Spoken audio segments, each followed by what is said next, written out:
Bring them in. Sky News contributor Kosha Gada. And the past chair of Parliament's Foreign Affairs and Defence Committee, the Labor man, although he's pretty tough on his side at the moment, Michael Danby. Hey, we had AUSMIN talks this week. They happen, as I say to people, every single year. We swap between there and here in Australia. Foreign Minister, Defence Minister and counterparts. There's a whole debate about how secret these reviews, we've seen the review in England and the review now in the United States, how they are. I'm pretty relaxed about this stuff being kept out of the public domain. I think there's got to be scrutiny inside the various organs of government, but the last thing we want is to publish all of this stuff and have the Chinese and the Russians and the Iranians crawling all over it. But what struck you about these recent meetings? Well, Defence Minister Miles met Eldridge Colby, the Assistant Secretary of Defence, who's the person who's been doing this review, and was more critical of the possibility of the submarines coming to Australia. So that was good. But the big guns had to put their stamp on this review, and they decreed that Australia was going to be in. Yep, full steam ahead. Full steam ahead. But then in Trump's national security strategy, he said Australia has to increase its defence spending.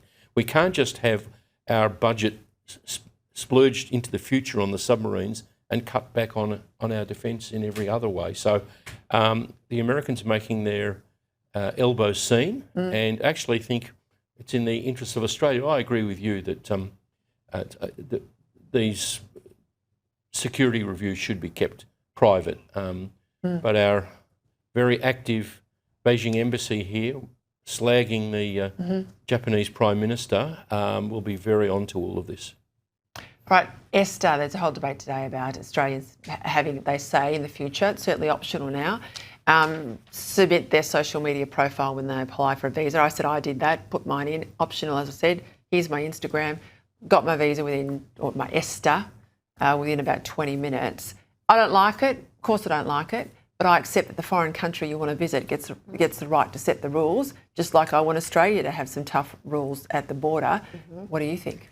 So where this stems from is, this, as you said, was put in place in 2016 as an optional field, and the proposal the Trump administration is floating is to make it mandatory, which is what has led to all the discussion. There's two principles here. I think the first one is what you say. Every country has a right to defend its borders. We know immigration is a problem. 40% of illegals in America are visa overstayers. So they come in on a legal visa and just never leave. So this is all part of just collecting more information to be able to profile people either ahead of time or after the fact if something were to happen. The second theme, of course, is privacy, data collection, and it's not great that we're just increasingly living in a surveillance state, wherever that is, whether it's a social media ban, whether it's contact tracing, whether it's the FISA courts, whether it's what's happening in the UK. So this is just one more notch in that bedpost. But in this context, as you say, it is any country's right to do that, and he's trying to crack down on immigration, legal and illegal. So there it is.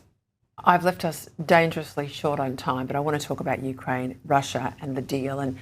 And the sense I'm getting out of the US administration that they're quite happy to have Putin carve up bits of the Ukrainian territory, Michael, and have him win. Well, they won't, because I've been there 3 times, unlike Mr. Witkoff, and if Ukrainians only had spoons, they would still fight to the end. They are not going to give up the border areas to the Russian army without a fight. And the Germans and the Europeans are paying a lot more money. If you look at the Kiel Institute, which is the authoritative tracking of all of the defence and civil expenditure, the Americans gave almost nothing for the first 6 months of this year, and it's all Europeans buying American equipment or contributing directly to civil infrastructure in Europe. A quick comment, Kosha?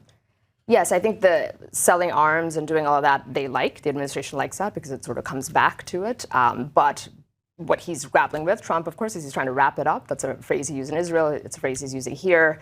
And he's always maintained that you may not get what's perfect. His constituency back home doesn't want it anymore. And so he may be siding a little bit with Russia, but we shall see, because this is far from over. Well, the Reagan Institute came out with a thing saying that the majority of Americans, 60, 70%, support Ukraine. So there's different polling.